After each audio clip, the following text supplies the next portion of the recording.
This conference will now be recorded. Okay. So I'll take the roll call. We've got Cinda Combs is here. Will? I'm here. Jennifer? Jennifer, can you hear me? I don't think so, and her picture seems frozen. Frozen, yes. Jennifer, are you there? Nice there, picture. She looks relaxed. She went to sleep. And let's see, Angelica? Yes. Joan is excused. Nancy? I'm here. And Donna? I'm here. Bill Higgins is not here. Jason Makoviak here. And Allison Williams? Present. All right. I heard from Joan this morning that she would not be here. Correct. So, Cinda, we've got to approve the minutes of the last meeting.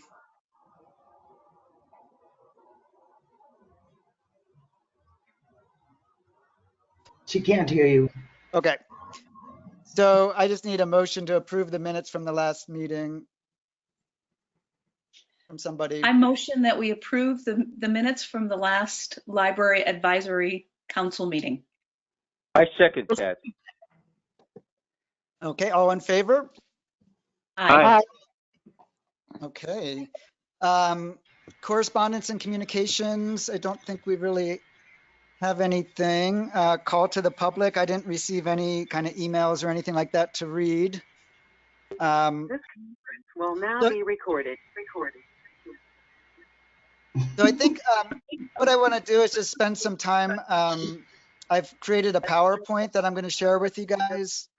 Let me get that.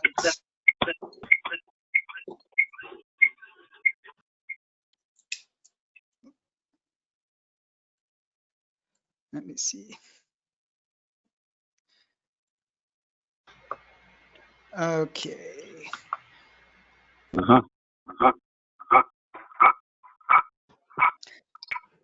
Jason, Jennifer has left, so she might have frozen and will come back.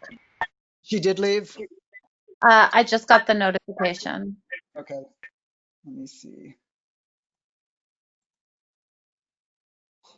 Well,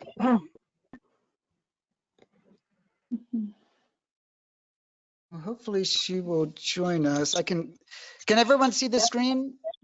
Yes, no, but yes. Okay. Yes. So I just want to update you guys. So much has happened since we last met and since we've been closed to the public. And this is kind of just a way to kind of connect. I mean, you're all on the email newsletter list, but just to have a chance to actually have a conversation with you guys and talk about what we've done and where we're going and, you know, what the future holds during this time.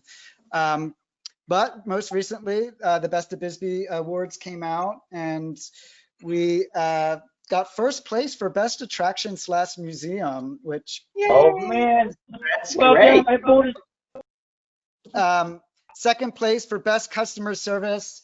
Every year we lose to the nice people across the street at the Western Bank, but it's a funny rivalry that we have going on right now, and it's just funny that this end of Main Street has the best customer service, so can't argue with that. And the Friends have they won first place for Best Event / Festival, and they got third place for Best Nonprofit. So really great that, you know, local votes have voted us, both the library and the Friends, again this year. It means a lot. I'm still here. Oh, you're on the screen now, Will. Yeah. You I made fell it. in. Hi. So many of you know that our balcony has become our new outdoor library. Just about every part of our operations are out here. We've got the Holds pickup table. The science lab has a table where they've got science kits for kids and families to pick up. We are the visitor center at this point. We've got a rack of tourist brochures. Since the visitor center is closed, I guess there is no visitor center right now, so we are it. We've got Wi-Fi extenders, so we've boosted our signal out into the balcony so people can use their laptops and their mobile devices. And we are in the process of rolling out Chromebooks that we can let people use if they don't have their own device. And we've got we're in the process of adding electrical outlets out into our balcony to make it easy for people to charge their devices as they're using them. So a lot going on. Everything's concentrated outside right now, which is the safest place to be. And, you know, I think we've got everyone at a point where people are comfortable using the pickup. Obviously, if people cannot do the stairs, we're running them out to their parked car. That would be the true, I guess, curbside pickup. It's like we don't have a curb really, but we call it curbside pickup. But it's going very well. I've got some statistics coming up that you'll be able to see right here. So you can see we've grown. We're Wow. 2,500 checkouts for August and about the same for September. Very close, actually. So people are using us. We have lent out our record number of materials to other libraries. Oops. So people are using our materials. They're finding a way to find them in the catalog. We're sending them out to the other libraries in the county. We've got our book bundle, you know, for families or for parents who don't quite have specific titles. We're putting together bundles of books and DVDs just based on subject matter or, you know, just animated films. You know, we're trying to really go out of our way to get materials into people's hands, even if they don't know what they want. So that's been the challenge. And doing these book bundles actually works really well. So, you know, we'll have parents saying, you know, I want some books on Halloween or Day of the Dead or autumn, or they're just saying, I don't care what the books are, just give me 20 books and we'll be good to go. So that's actually working really well. And Allison and I and Sam are working on some promotions for the fall. And we're going to be doing fun things like family movie bundles where you get a bag of popcorn that you can pop in your microwave. As it gets closer to the December holidays, we're going to be giving hot chocolate packets out with movie bundles. So we're just kind of trying to make it fun and engaging and, you know, just remind people that, hey, we're still here and we're still doing things and have fun with us. If you guys have any questions during this, please let me know. Yeah, it was the transfers. Does that mean the books that come from our library to other libraries? They're the books that are from our library going to other libraries. Yeah. Okay. Yeah. That's the most that we've ever lent out last month. So it's amazing. E-content is up. So people are checking out more e-titles. That was one of the first things when we closed and didn't even have curbside pickup.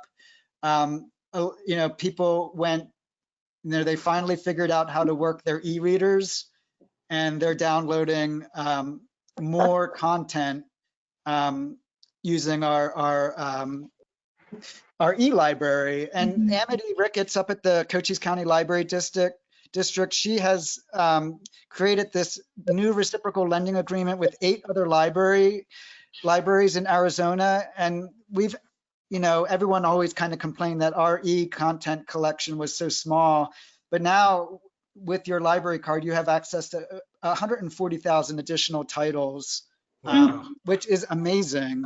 Wow. Way to go. Yeah. They're going. And so even youth circulation is up. So that's exciting. Is that a certain age? Sorry for interrupting. Youth? Oh, youth patrons would be 18 and under. Okay. RB Digital, the digital magazines. If you guys have yet to subscribe to this is like my favorite thing in the whole library, is these digital magazines that they're delivered to your device as if you had a subscription. Each month you get your notification, hey, you have a new magazine, and now this is from the State Library, and there's over 3,700 digital title magazines, including a lot of new international titles, Spanish titles. There's no limits. You could subscribe to all 3,700 digital magazines. I don't know when you will have time to read them all, but absolutely amazing. And they're like the full magazine. You get the ads and everything. So I check it out. It's really quite amazing. Cool. Virtual programs. So Allison will get into this a little bit later, but I just want to kind of give you an overview of what's happening with all of our programs are now virtual. We have created YouTube content with story hours. This is specifically just the preschool, and oops. And the views are quite, you know, that's a lot of views. That's more views than we would have in-person program participants. So we're really just trying to push our YouTube channel, because we're adding more and more content as we go along, because that is pretty much the only way that we can reach patrons right now in terms of programming. And with our preschool programs, we're also doing, if you've come up to the balcony, you've seen our little brown bag craft kits. And we've almost, you know, when I put this together, we're probably over 600 now that's been picked up. So very simple, everything you need in one brown bag to make a craft. And they're so popular. People come each week to see if there's anything new. Just a fun way to, you know, it's like a little, you remember like when the Cracker Jack that you would get a prize in the bottom of it? This is all prize. It's like there's nothing in it but prize. So really, really fun. Virtual programs. We've got, Allison is doing a really great job. I know some of you have gone to some of our adult programs. Allison, do you just want to like give a little highlight overview of those? Yes, absolutely. Hi, you guys. So we put in a little safety measure. Instead of posting the Zoom links publicly and on social media, we have you register one time only, and then you receive the Zoom links to all of our adult programs. So we just had Becky Orozco doing an autobiographical program called My Life in Ruins. What an incredible story from Becky, our local historian and teacher and member of our community. But to hear her life's journey as an archaeologist was fascinating. We just had Glenn Minnis do a presentation on Sharpiegate, when Donald Trump used a Sharpie on the Weather Service. And it actually wasn't, it sounds amusing, but it was actually fascinating. Fascinating how our government works, the history behind the Weather Service, and our laws around misrepresenting weather. It's just so interesting. And we've been having our city manager office hour and several other programs, really connecting with our community. It is such a delight to be able to see people's faces, even if it's one step removed, but to also have participants from Tucson and Phoenix and out of state. people who have moved away from Bisbee but still feel connected, family members, people who can't travel. We've learned a lot through Zoom.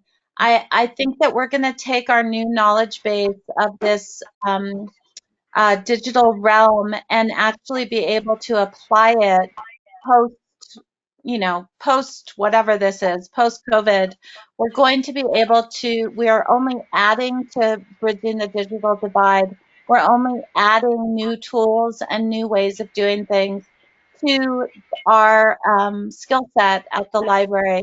So as frustrating as it is, I know for some people and connectivity, we're also expanding how we interact, and it's a good thing. Awesome. That's Thank yeah. you. We're like Thank Allison you.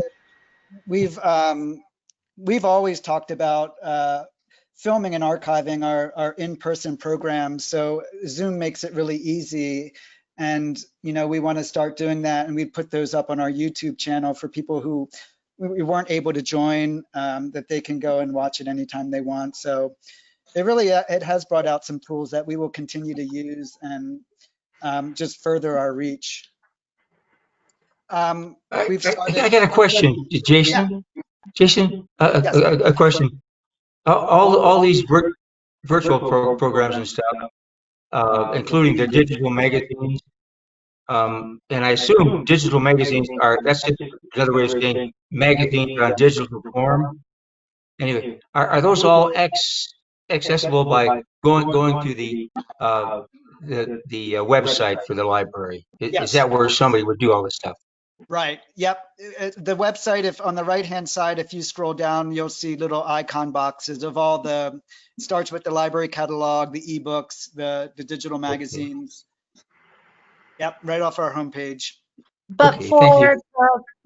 for the programs, you need to register, which is just your name and email address. So we're asking you, the patron, to sign up to receive the Zoom links. So it's not a full Okay, spam blast. And Jennifer's yeah, here. thank you.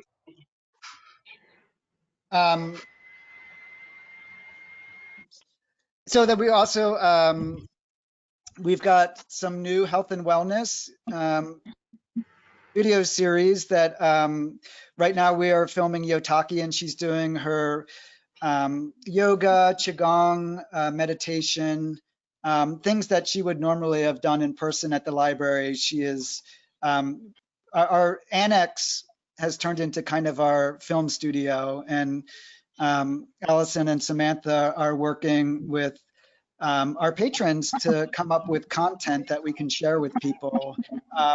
And this will continue to grow as well. I think Valeria, she's going to be working on some Zumba eventually.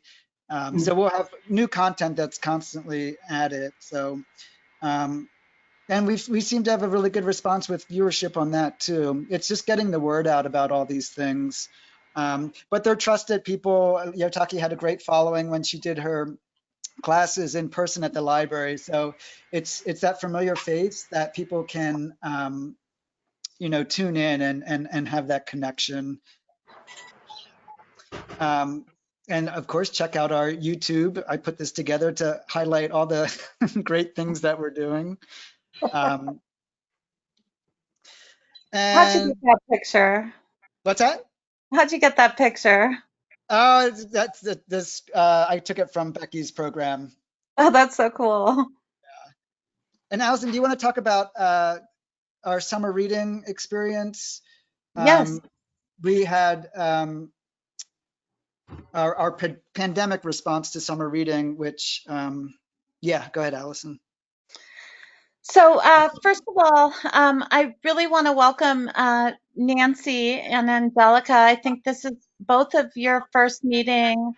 And so I just want to thank you for volunteering to sit on this commission, and really excited to have you as new members. And so it is strange to have not had meetings with you guys for so long, and to let you know all the things that we've been doing rather than giving you a shorter report.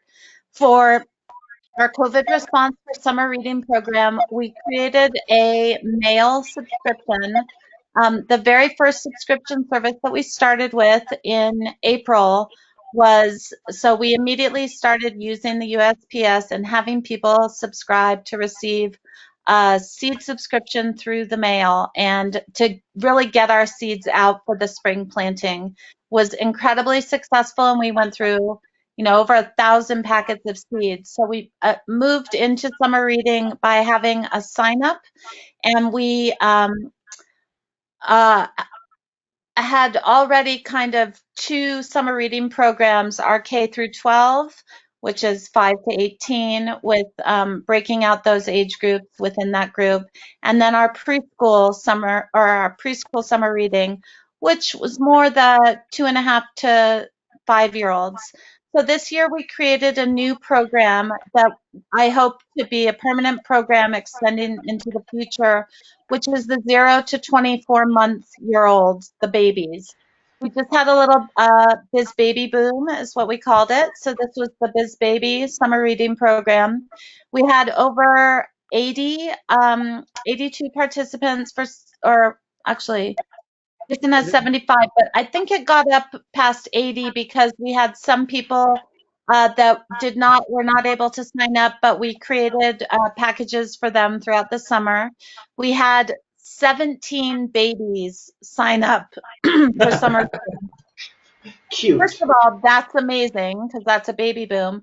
But also, we wanted to create interactive materials for parents, and that the experience of reading with your child can't start too soon. We bought board books specifically for them, that age group. We created unique individual activity booklets per week. So we sent out a preschool and baby book, and then a K-12 activity book with activities that could become harder for the teens or easy for the younger ones.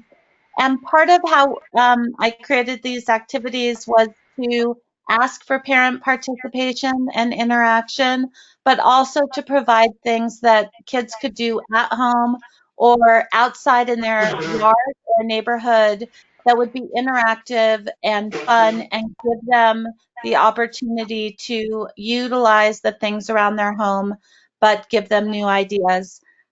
We also gave them a book a week, which has been our part of our program the last 4 years, but this year it was the centerpiece. Freeport McMoran was our main funder this year, as previous years, and paid for all of the books. We ordered almost 1,000 books, or over 1,000 books. We became a literacy partner with Scholastic Literacy Partnership Program. And one of the really exciting things that came out of the writing of Plan B COVID response was that Arizona libraries loved the idea so much that they created a grant based on this program, and asked libraries to apply for this grant, and they would receive these books and support for also creating a mail-out subscription. So not only did we have this incredibly successful program, but it was adapted throughout the state and was very successful with Arizona libraries buying the books. Congratulations. Thank you. We did not apply for that grant because I felt a little guilty. So then we had the activity booklets, interactive, and Samantha made preschool or younger kids reading videos, one a week for those 8 weeks. I will let you know there are some copyright issues. Copyrights were suspended, or rather, we were allowed fair use throughout the summer for reading and recording these books, which is not normally allowed under copyright. However, some of that has since been rescinded, so we're in a little bit of a gray area with recording books and putting them on our YouTube channel. So we are not currently doing that. We are doing live, though. That is still in a fair use. So while we have some videos up, they're temporary. They're not permanent in the archive.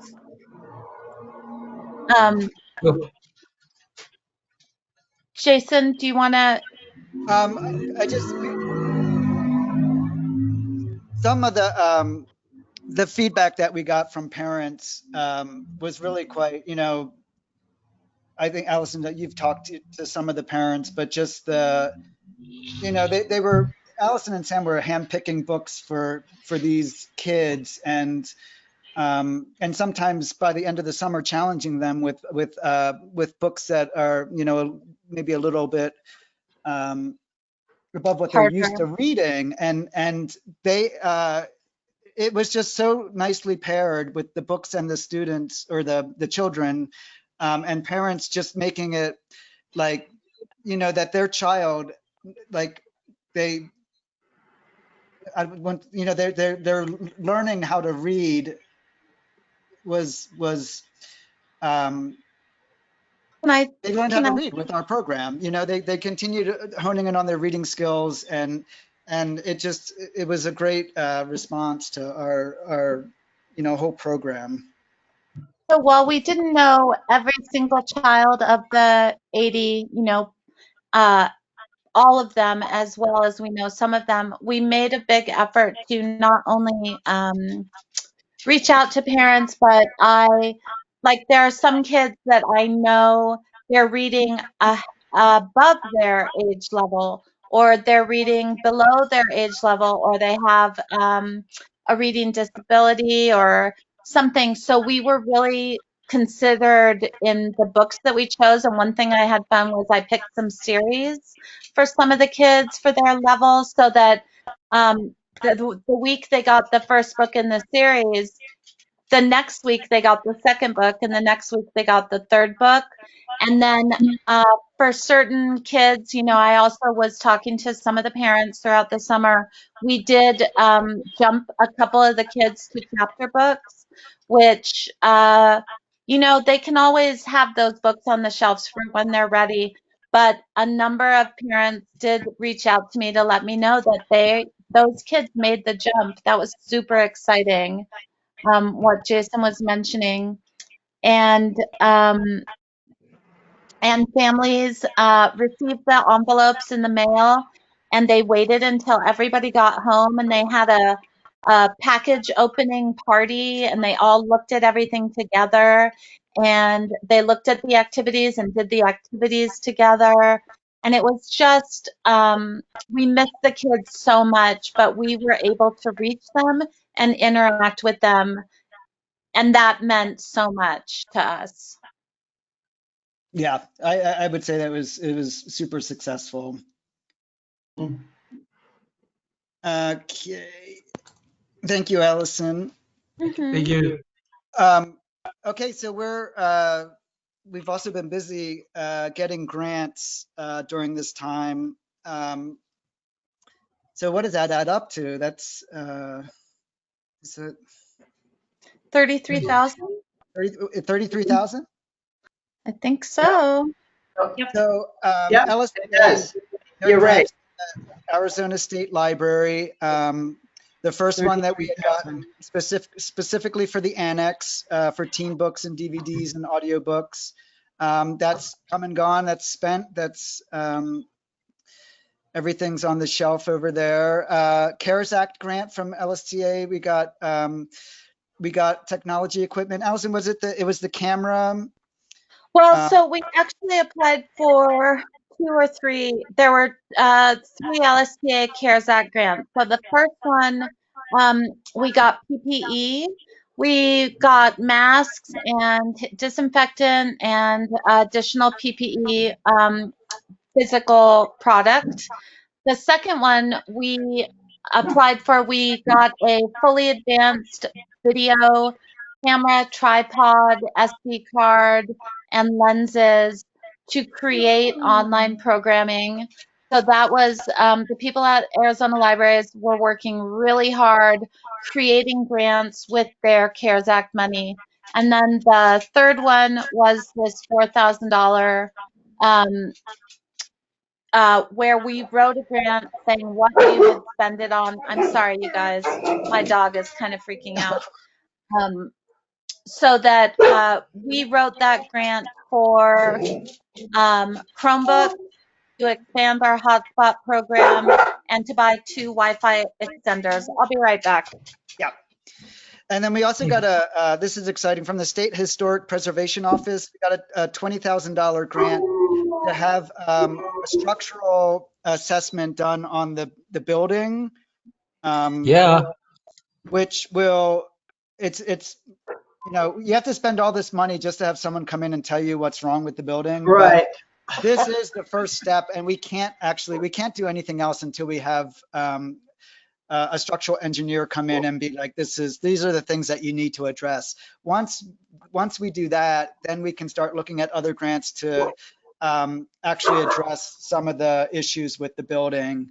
So we're super excited about that. And we're going to be working with the city manager. We just actually received this, so we're in the process of figuring out what we have to do to get it done. But I'm so pleased because this building is 113 years old, and you know, we need to take care of it now, so it's around for another 113 years, and this is the perfect step to take. So very excited about that. And then the Well done. gardening collection. I don't know if any of you have been out to the annex. The Firewise organization, Old Bisbee Firewise, they got a grant to create a demonstration garden that is in front of our annex location. Beautiful garden, and it came with $1,000 that we used to supplement our collection there with children and adult materials on gardening, desert gardening, and just landscaping books. So And we love brand new beautiful books, and these things, they're beautiful. I mean, I love gardening books, so they're ridiculously beautiful, and lots of fun kids books on just gardening and nature appreciation. So that really helps our collection over there. And there, do you have another slide, Jason? Because I see there's something missing. That What's missing? Let me see. Nope. Well, the one thing I wanted to say about the SHPO grant is actually it's a matching grant, and the city council voted on Tuesday, or last meeting, to approve the matching funds for this assessment. Right. So it will be more than 20,000, but during this time that we have been closed, we expanded the annex to a full second classroom with the entire adult collection, and Jason created a tool library. I do have that coming up. Oh, good, because that's another 1,000 in grants. So. Yes. I have a question or a comment regarding the SHPO grant. Yes. Okay, which is, I was on the library board when we decided on the elevator. Oh, yeah. At that time, we also had to have some assessment of the whole building. I'm wondering if you ever found that, or if you even know about it and can look for it. I did, and I thought that SHPO office might have that, and because we got a grant at that time because we needed to make sure that the building would support the elevator. Right. The one thing that I did learn, Angelica, and I don't know, when was that? 1997. Okay, there you go. The assessment was done in 1996. These assessments have a expiration date. So okay. But yeah, I remember, I wasn't here for the elevator, but I thought that SHPO was down before, and I could have been mistaken because I couldn't find anything on it. But yeah. But we asked SHPO, and we also asked the architect in Tucson. What is his name, Jason? Bob Vint. Bob Vint. And nobody could find a copy of it, and whatever paper record was burned up in City Hall. So, but Jason, is, what they told, what SHPO told us was that we had to have a new one done anyways. Yeah, I do understand, but sometimes it's nice to have the old papers to just look at, Oh, to see what absolutely. they decided at that time. Yeah, for sure. We did. We looked and we asked those different offices, but yeah, we came up Oh, empty. gone. Okay. So exciting things going on inside of the building. So we have a sign in progress by Ben Dale that's going to go over our front staircase coming up from Main Street. Wow. And this was passed by the design review board, and it's going to look very similar to the mining museum's signage. This thing, it looks small, but this thing is was it 15 feet across and maybe 9 feet tall. Doesn't look that small when you see the chairs. Yeah, exactly. Yeah. Well, there you go. Yeah, when you put it in perspective. So that's in progress. We're so super excited. I've been wanting a sign for this place for the longest time, so people know where we are and who we are. So Jason, I forgot to tell you today, but I do have an update, which is that this sign is going to be ready in approximately 2 weeks. Are you serious? I'm so sorry, I forgot to tell you. That's Yes. awesome. Wow. So surprise. That's awesome. Is it going to go right over the gate at the sidewalk level? It's going to be above the gate, above the front staircase. Great. Between the two columns. Yeah. Yeah, it looks lovely. And so it has 1883, is that what it says right there in the middle? 1882. I think it'll be more legible once. Great. So check out our new tile bathrooms. Ooh, wow. So, some years back, someone left the library a little bit of money, and no one wanted to spend it. So during this time, the city manager has been, good about hearing like what we want to do, and we had this was a few weeks ago that this was finally completed, and it's just time for an update.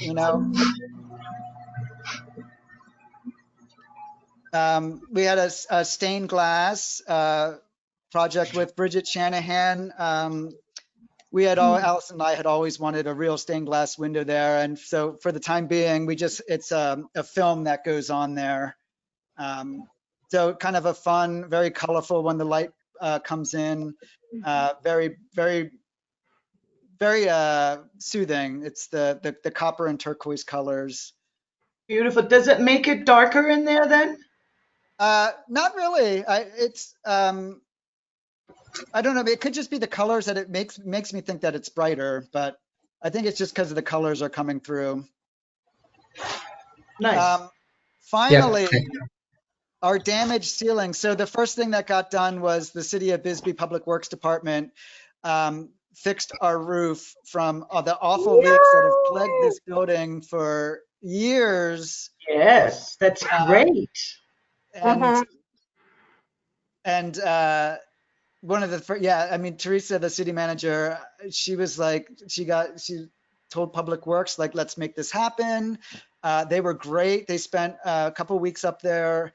And then we had Old Bisbee Enterprises gave us a bid, and they came in and did all the repairs on the ceilings, including the panels above the staircase where they had to build a platform over the staircase to reach them. So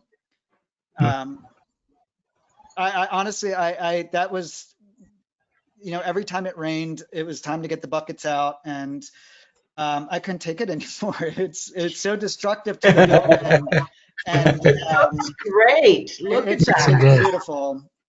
And our new city manager, Teresa, really understands that the price tag actually goes up when you don't continue to keep up repairs and keep things in good repair.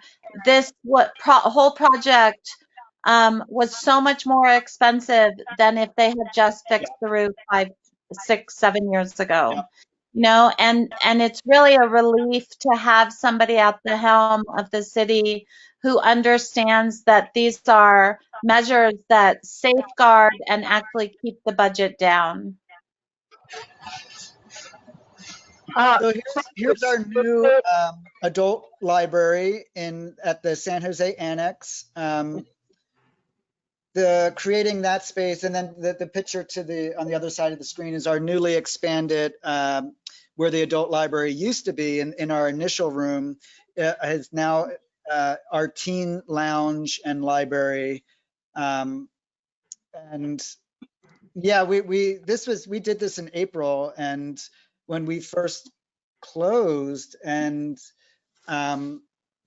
here it's been sitting, you know, and no one has even seen it. And we did all this work, and you know, someday we will be able to let people back in. And now our annex has a quieter space. You know, I think when we first opened up the initial space, you know, our primary goal and mission was to address the preschool literacy and have resources for parents and programs for kids and parents to do together. And there was such, you know, the adults came too, and they were like, well, you know, where's our space? And, you know, where's our resources? So in response to that, Tom Woody, the BUSD superintendent, was super gracious enough to offer us another classroom across the hall. So we have now a front classroom and a back classroom, which will come in handy when we finally address the land in the back for our future park ideas. That can be for another time, but we've got a lot of ideas of what to do back there in terms of taking the library outside and into that back lot. Please excuse me, but I need to meet some people at 6:30. So I need to close out for myself right now. Okay. It's so nice to see you. Good to see you. Vicky, bye-bye. Bye-bye. Allison, do you want to talk about the mural out there? Yes, so this annex mural is funded by the Bisbee Arts Commission and the Friends of the Copper Queen Library, and was planned as a three-part. The first part of it was designed as an interactive workshop in the summer reading program of 2019, where the community, all ages, crafted what would go on the mural. Then it was designed as a black and white outline, almost coloring book that would be painted by Stephen Suzanne. But then the next phase is to have the community come in and paint.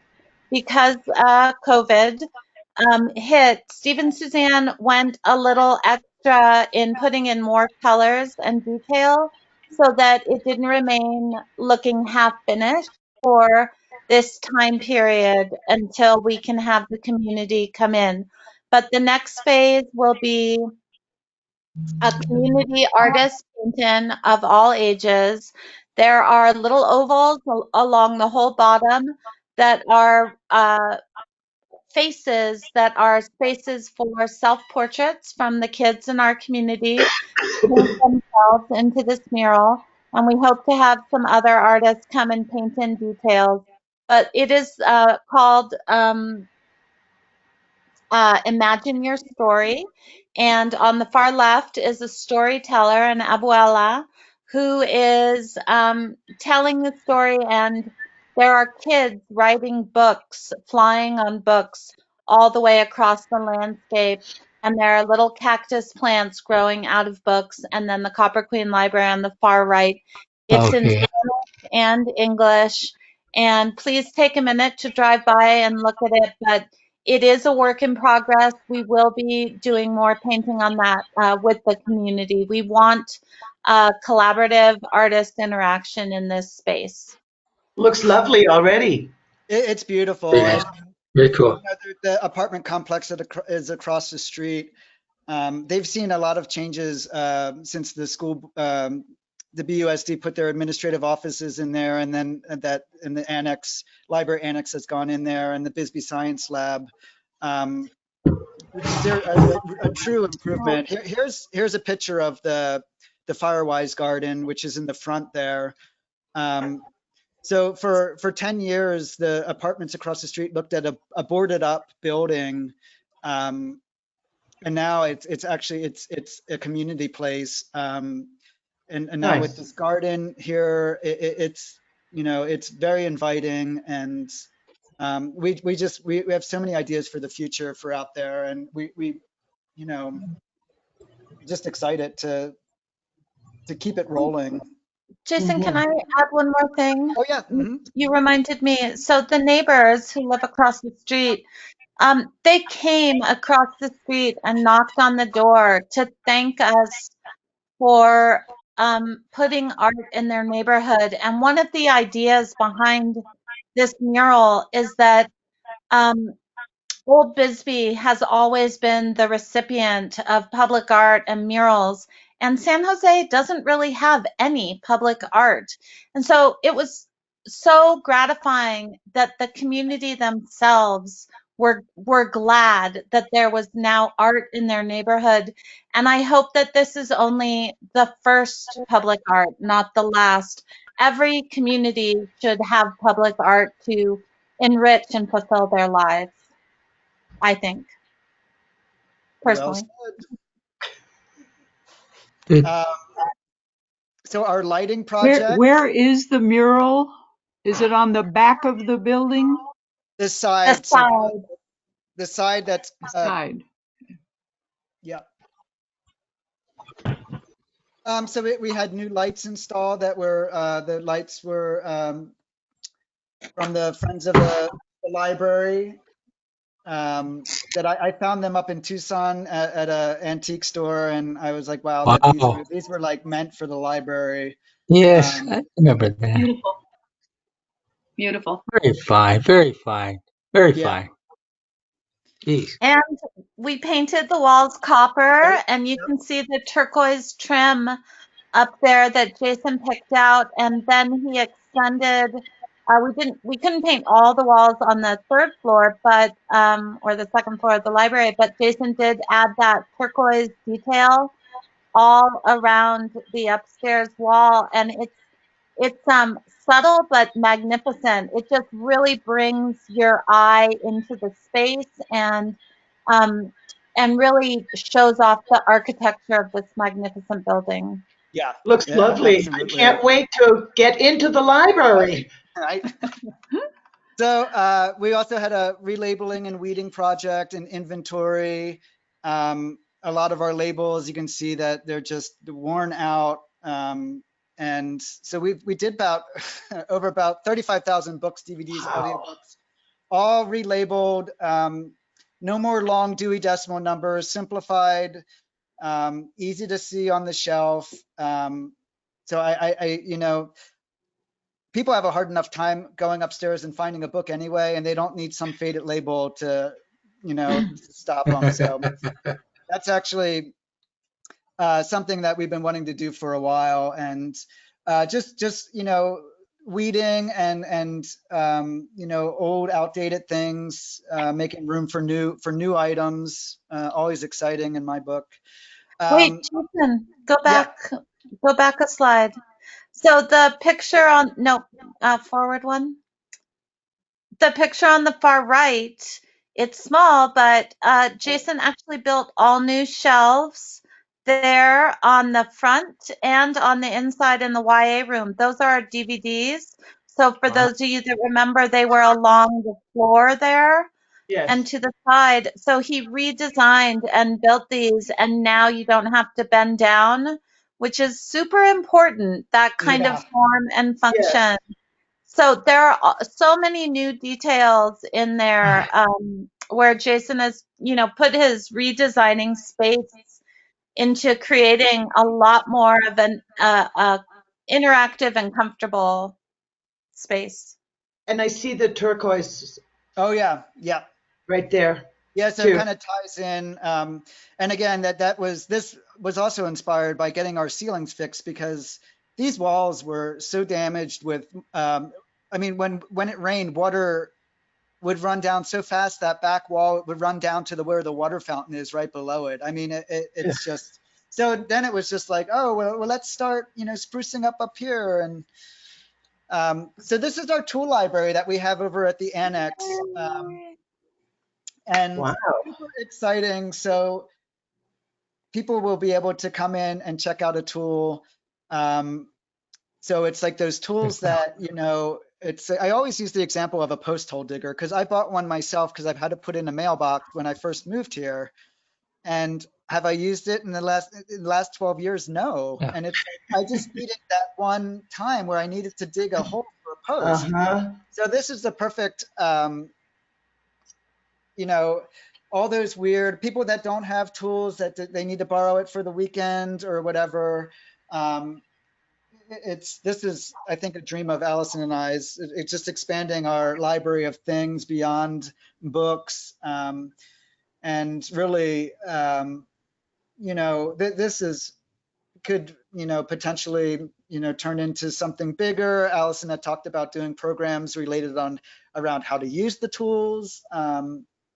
But we've got funding from the Friends of the Library. The Bisbee Bloomers bought $500 worth of gardening tools, which will also come in handy when we look for volunteers to help us maintain the garden out front. So, And do you have an inventory written down that people can look at?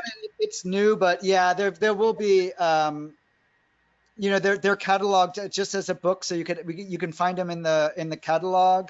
But also, yes, there's going to be a book to be able to.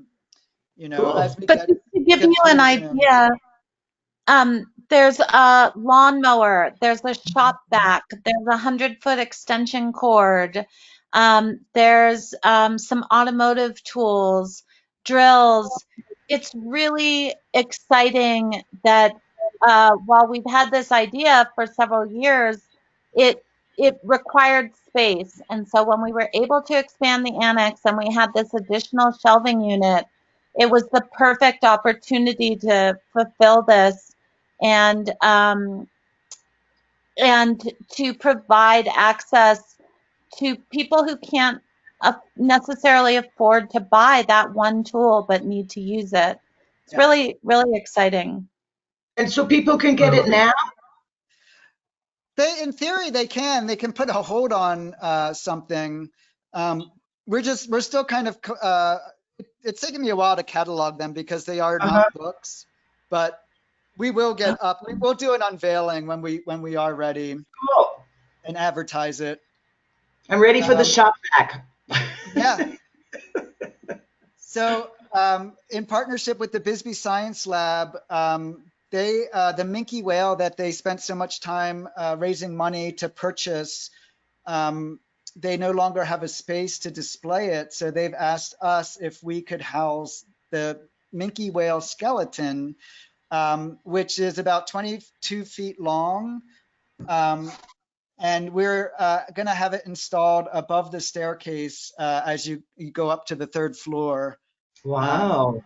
So this is like my perfect place because now we're a library and we're also kind of like a natural history museum. Like a museum. Thing. Great. And that actually is coming mid next month. So, wish us luck getting up there. Wow. And then I promise this is almost over, but Allison, do you want to talk about our special project working with the Arizona Complete Health? Yes.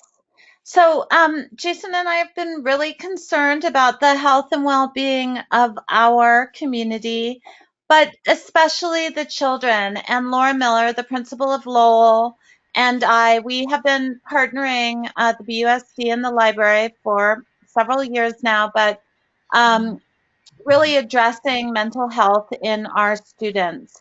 And so we have collaborated with Arizona Complete Health to create some mental health and wellness kits.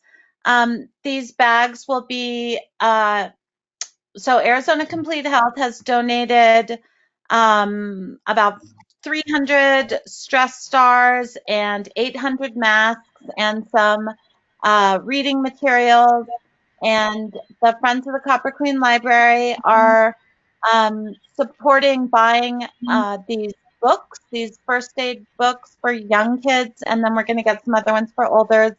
And then Arizona Complete Health has also granted us $2,800 to complete. Our goal is to have 800 bags that will be divided by age group per school so that we will have 400 for the high school, 150 for Lowell, 150 for Greenway, and 100 for the library for all of the kids in our community who are homeschooled or at other online schools. We do not want to leave them out, but it will be a 5 to 18-year-old age range with the masks and the reading materials age specific. These are also for the family. What's really important is that we are really concerned about kids having access to crisis hotlines. So having those hotlines and crisis numbers and resources available immediately in your home is very important. But we also want to add stuff that stops you from going to crisis, right? So self-care, meditation, yoga, eating chocolate, taking a walk for 5 minutes, whatever it is, we want to give them some tools and resources. And we feel that way about all the age groups in our community. We're really working hard on finding new ways to address mental health and wellness, as well as physical health and wellness. So if you have ideas, please let me know. But this project we're working on right now, and it's going to be a lot of fun packing 800 bags. I'm kidding. It's going to be hard, but it's going to be an assembly line. But we are going to distribute them at all 3 schools and on the balcony at the main library and at the annex. So stay tuned for that. Great. So Allison? when you Thank say, you. when you say masks, you mean COVID masks? I mean cloth masks, yes. Yes. You Okay. can't have too many, and for the kids especially, and for the parents of those kids, you know, they're always losing them and forgetting them or dropping them. You know, they need multiple masks, and Arizona Complete Health, from the very tiniest for 5-year-olds all the way up to teenagers. We have 3 different sizes, and we have 800 of them, so it's really great as a donation. Yeah. Allison? First of all, kudos on doing something like this. It's so important, not only, not even in just this time, mental health and outreach, especially to students who are so vulnerable. I think I'm so glad to see the library get involved. I'm involved on another board, and we have 3 primary missions, but our number 1 priority is there's a mental health awareness clinic that we provide to educators free of charge, and have done so to multiple school districts throughout Arizona and California. And I would love to get you connected with the registered nurse, and she's got a whole list of credentials that does these programs, because we've seen great success when we partner with different school districts. And what we do is we train the teachers and the counselors on mental health issues and how to avoid the crisis and what to do. And so I'll get with you separately, but I think it would be something that would be phenomenal, whether it's through the library or your connections with the school district. And again, it's completely free of charge. It's something that we do through grants and other things. Yes, thank you so much, Donna. That's exactly what we are looking for. And one of the reasons that Arizona Complete Health was so generous with us, their outreach coordinator, by the way, you guys know her as Sally Holcomb. They're doing these outreach across the state, but they've had a really, really difficult time finding partners in Cochise County. And so actually met our ask with excitement, and they were just so thrilled because, that is part of it, finding the resources and matching it with a partner. And so we are very, very interested in exactly what you're offering, Donna. I really appreciate it. Yeah, I'll get you connected. Okay, thank you so much. Yeah, and that's the thing that we've added a bunch of preschool meditation books, breathing books, books on empathy, books on kindness, because we're really trying to, start young and give these kids the tools that they need to deal with some of the things that they're going to come up with in life, and teach them how to breathe and, be mindful in the moment, teach them young, and, you've got such a great tool right there. Yeah. Yeah, and that's so going back to these exercise videos that Yotaki is creating for us, both chair yoga, qigong, and belly dance, but then also some guided meditations. So these videos are not separate. They are another, Jason and I are approaching this project as trying to provide resources in multiple areas, both as programs and collections and outreach, and trying to create a cohesive way to provide tools and resources, because we are in crisis. Our community, our state is in crisis, and our mental health. I say this to all of you: care for yourself, give yourself a break, take a deep breath.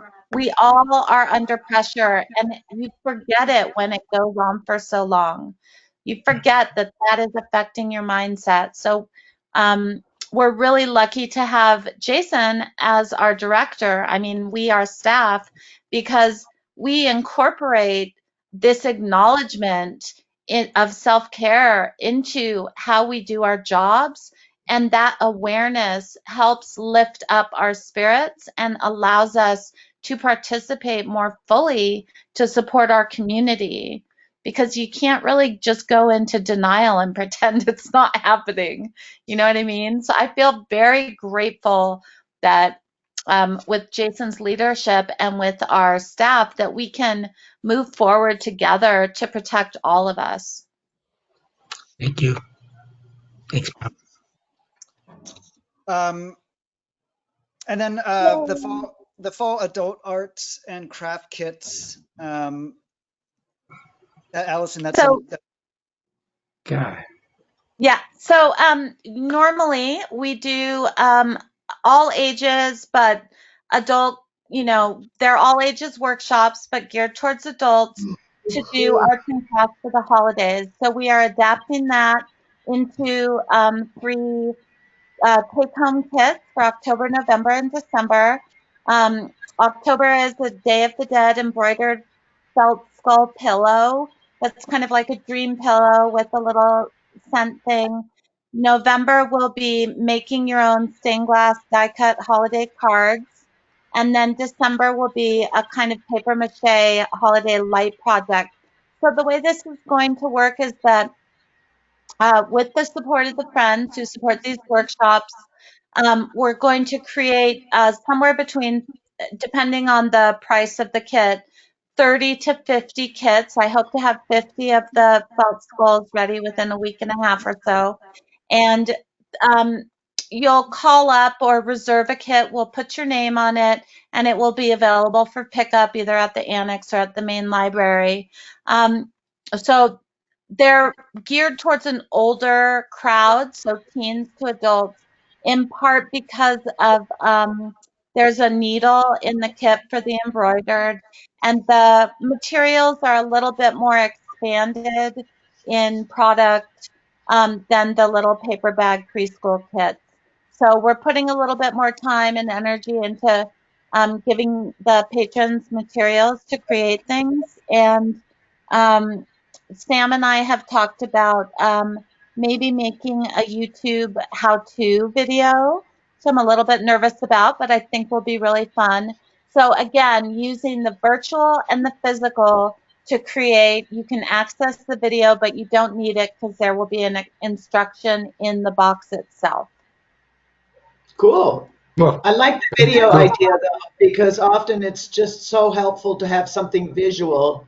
Like, when we used to do all those things with Rose, it was nice to have somebody there that did the visual. Yeah. Absolutely. And I love the idea of the video too. I just sound hesitant because I might be the person in the video and I don't like to be on camera. So I'll get over myself. It'll just be my Sure. hands. And this, it's not on here, but this is sponsored by the Friends of the Copper Queen Library, are sponsoring all of our supplies and everything that we need to put them out. So, And when it's, Jason, when it's ready, then you're going to put it in the newsletter for people to call and reserve some? yep, exactly. Okay. So that's the presentation. That was a lot, but I That guess was a lot. it should, You've been busy. We have been busy, and I think when we first closed, and we were trying to figure out, first of all, we were trying to get everything done as quickly as we could because we thought we'd be reopening, and that hasn't been the case. And I can't say enough about the staff, Allison, Sam, Damaris, and Kathy. Everyone is bringing their A game and their ideas, and we're still pushing it out. We're still trying to reach as many people as possible. We still have a lot more ideas, and it's I wouldn't say it's been, well, it has been fun. This whole process of just kind of reinventing ourselves in this scenario. It's been a really creative project. So we're all up for coming up with the best idea possible and how to reach the most people. So kudos to the Copper Queen Library staff. Hey, kudos to you. You guys have done all of so you. much. Gosh darn, it is really Yes. impressive.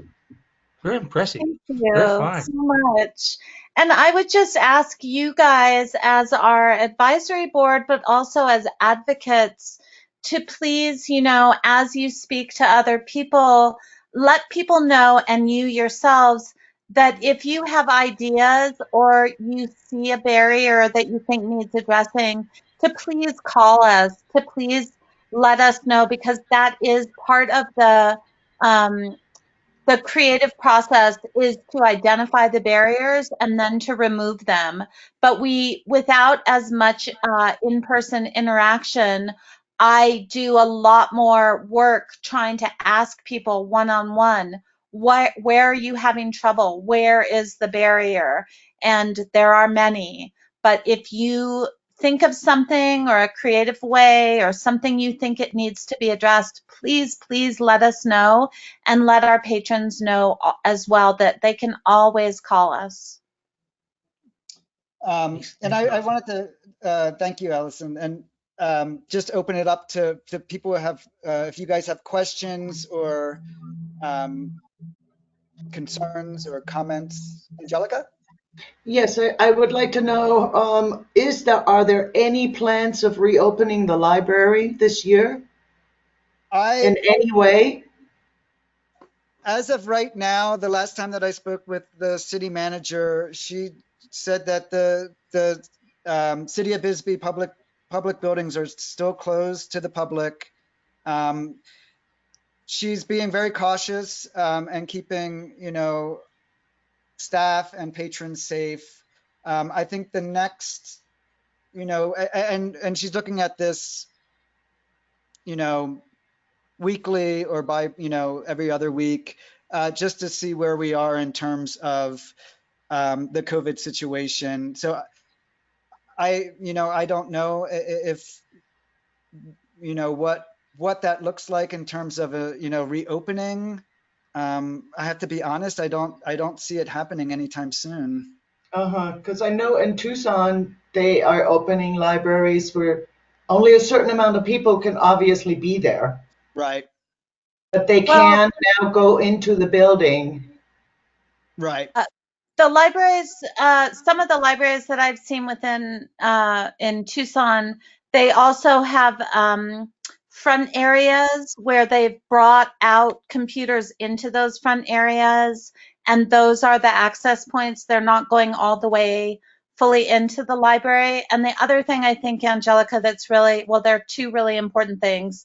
So one, locally for us is the PPE and the cleaning supplies and the staff who will have to clean. We don't have that kind of budget and manpower that larger libraries might have.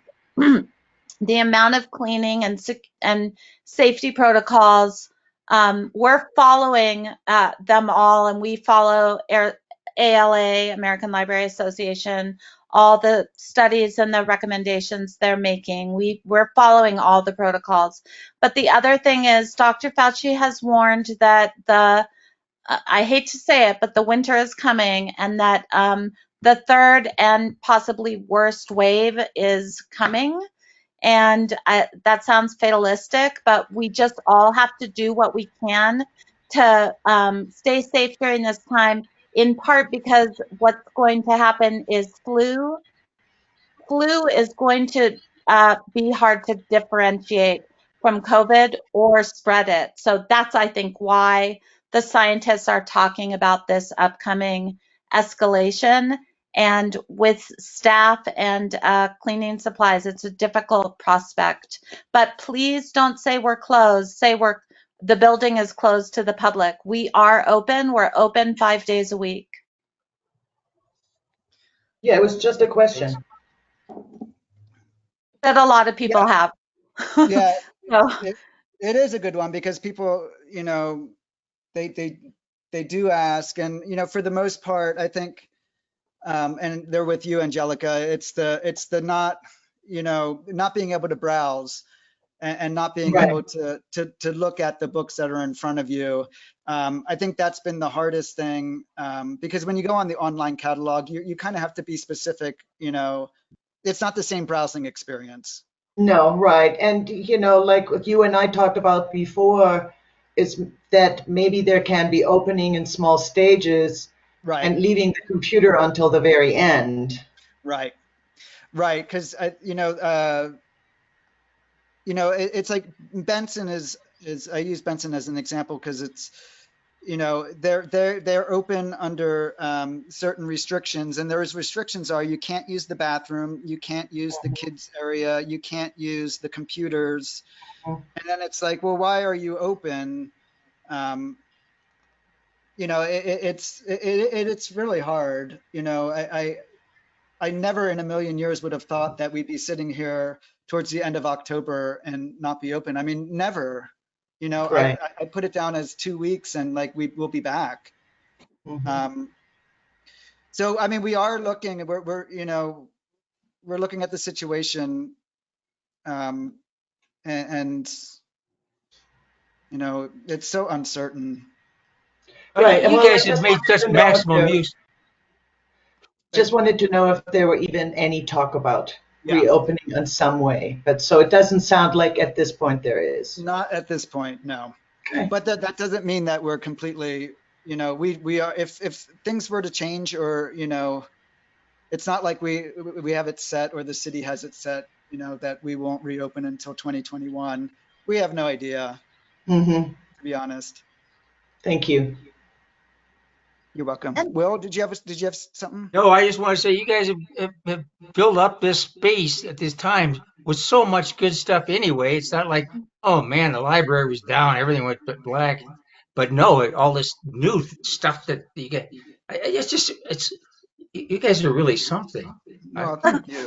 My hat's off. You. Yeah, that's really something. And Angelica, maybe we could, I mean, I think you've already had conversations with Jason, but maybe we could talk after, like another time and see. I would love to hear, the specifics, because that's what I was kind of talking about before, is like, how can we better reach you? How can we better serve you? Not just I want to go in the building, but specifically, what are the things that you want and need, and how can we work to serve those needs in a safe way? Sure, you can call me sometime. Okay. I mean, for me, it is just like Jason said, it's to browse the books. Yeah. It's Okay. like, it's very different than looking at it on a screen, than to have that book and to look at it, to look at the picture, to open the front, to look at it, to read. Those are the things. And when I talk to some other people, they have that same experience. Yeah. Some people make it, they don't have that problem. But it's not a problem, but they don't have that urge Yeah. I'm in with order you. to pick a book. I love that part too. I agree. Yeah. Donna, So- what are the libraries in Phoenix doing? Do you? Well, it's interesting that you ask. I'm thinking about like 3 different things that I know. So first of all, Angelica, my sister lives in Illinois, in a Chicago suburb, and they've opened up her library on a limited basis. But when you go to like pick up a book, after, like, let's say you just saw a book on the shelf and you touched it, then that book has to be like completely disinfected. And so my sister jokes that she goes into the library and she just looks with her eyes because she doesn't want to have the librarians do all that extra PPE. In this area, the Phoenix Library has been pretty conservative on reopening. And actually, I will tell you, I think the Bisbee Library has offered a comparable amount of options to their patrons that the Phoenix Library has done. So you guys need to feel really good about that. That's on a staff of 3 or 4 versus, I don't know, 50 or 100 that they have there. You guys have done a lot. The Scottsdale Library has opened up like Tucson, where you're able to go in a limited capacity and browse, and I think to some extent maybe use computers, but there's a lot. Most of their libraries are pretty large open spaces, and so I think they've been able to kind of confine the area a little bit, but it's just and that's just recently that they've done that. Mm-hmm. Thank you for that. Yeah, so we'll continue, following what's going on. Yeah, we just have to see how it goes and play it by ear. Yeah. And so it was just a question because I, talk to other people about this. Absolutely, and that is, when I talk to patrons, that is what they, obviously they miss coming in and interacting. We've got a lot of patrons who, they like to come in and chat and, have that connection. And, Right. We miss it terribly. It is Terribly. It's not the same place as, we're doing all this stuff inside, but it's nowhere near that level of community. We're doing our best to engage, but, we miss it awfully. Mm-hmm. And what Donna's, it's funny, thank you, Donna, for mentioning that about librarians following you around and cleaning the book after a patron touches it, because that's actually the recommended proper protocol for keeping the environment safe. And I think a lot of people don't understand when they say they want to browse that actually if they touch the book, we are really supposed to clean it. And so the idea of that, of taking staff time doing that, is what is preventing a lot of libraries from going that distance or limiting the space to only like the new books or whatever it is. And who wants to describe that, Angelica, to people who want to come in the library? It sounds so annoying, but it is the fact is that we don't want anybody to get infected in our space, and we need to keep that space clean and secure. One of the things that library has done, and maybe you guys are doing this, but it speaks to the browsing bit a little bit, Angelica, is they've reached out to their adult patrons and asked them for some of their favorite things that they've read. And then the librarian gives them a recommendation of, here's 10 things that you might like.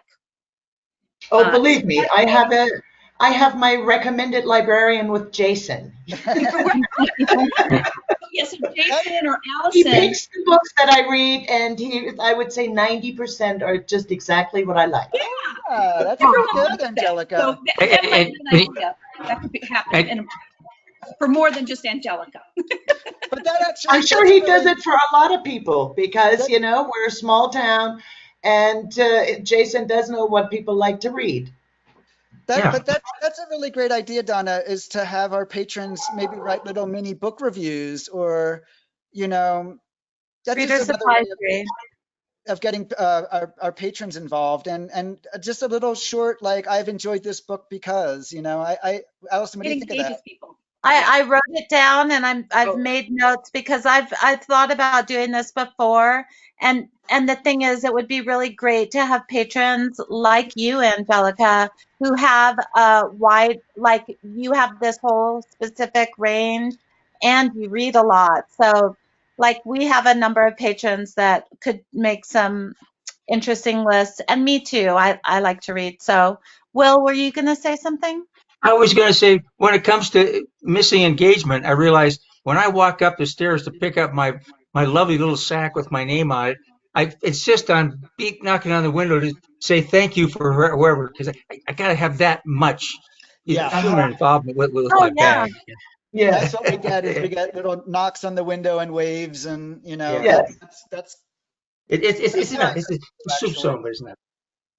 And people are dropping off bags of Starburst and Hershey's Kisses and mangoes and pomegranates and cookies and flowers, bringing us flowers. It is overwhelming how kind and sweet everybody is being, leaving these little gifts and reminders of interactions. And it means so much to be able to see you guys through the glass and knock and wave and say hello.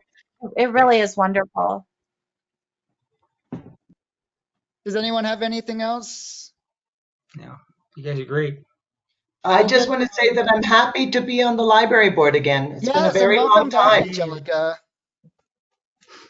It's been a couple years, huh? Yes, it's before Peg. Well, happy to have you all, and feel free to reach out if you do have any questions, and, you know, we will get through this, and we'll see everyone on the other side. And, you know, I'm hopeful and optimistic, so I hope that rings true.